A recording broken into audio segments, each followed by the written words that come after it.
Le palais de justice de Montpellier a été le résultat d'un concours. Et j'avais voulu que lorsqu'on arrive au palais de justice, on arrive par des étapes.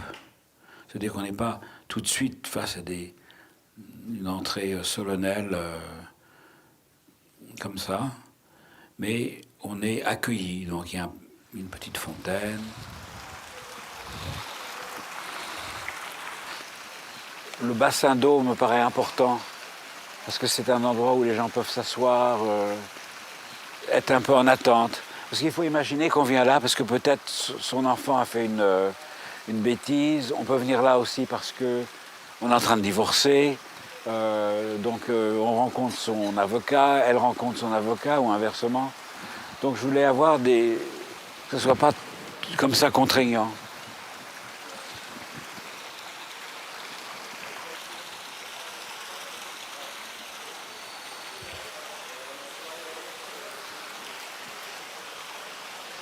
Les matériaux, c'est quoi? Tout ça, c'est du béton. C'est ce qu'on appelle du béton blanc, avec des coffrages très étudiés, des sols en pierre, la pierre, le béton blanc, le métal et le bois. Est-ce que j'ai oublié quelque chose d'autre? Et le verre, forcément. De la même manière que j'essaie de limiter le nombre de matériaux, les principes sur lesquels tout est organisé, aussi bien le fait que la salle n'est pas perdue à toutes sortes de petits recoins, qu'elle donne accès à des salles que l'on peut contourner, que le lieu est accueillant tout en étant qu'il ait une présence, quoi. C'est un vocabulaire je ne sais pas si le mot est vocabulaire ou ça c'est de très peu de mots, très peu de concepts.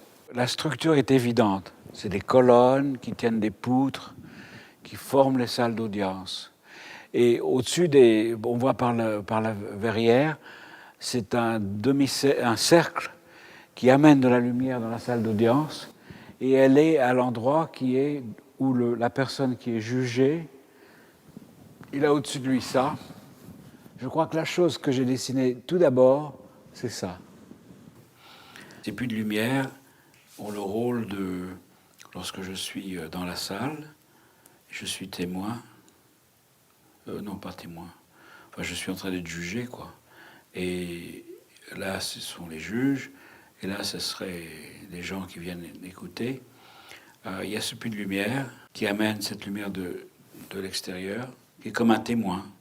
Ça veut dire que je suis jugé, tu me juges, mais il y a une présence autre qui nous regarde. Ça veut dire que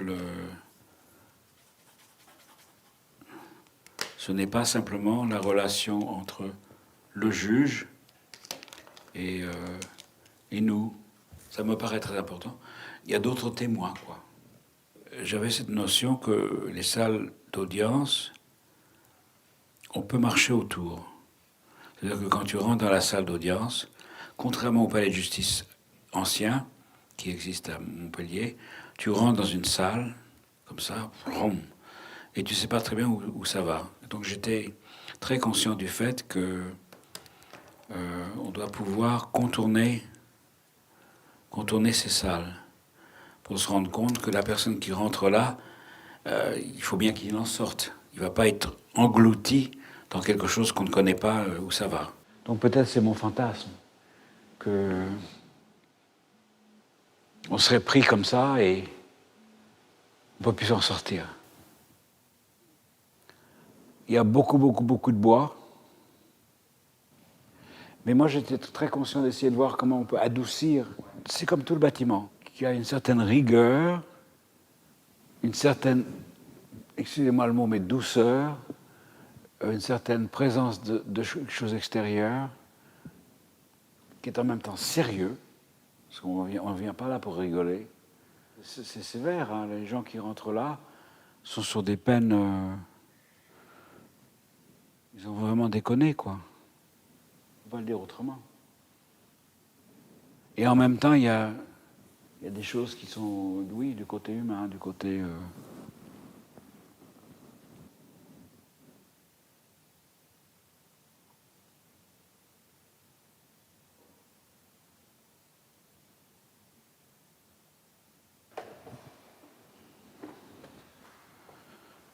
les détails de serrurerie avec le bois. Ça, c'est dessiné dans le moindre détail, hein. Et on le retrouve dans les poignées de porte.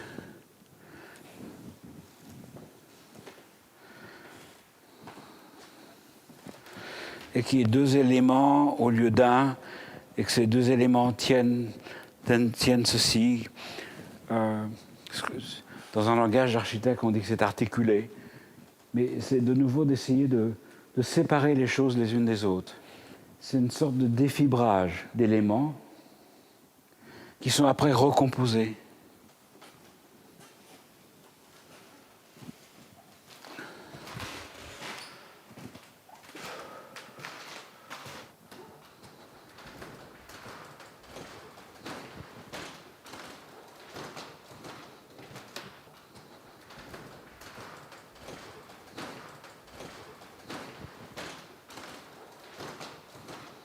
Les salles d'audience, on ne vient pas les étouffer.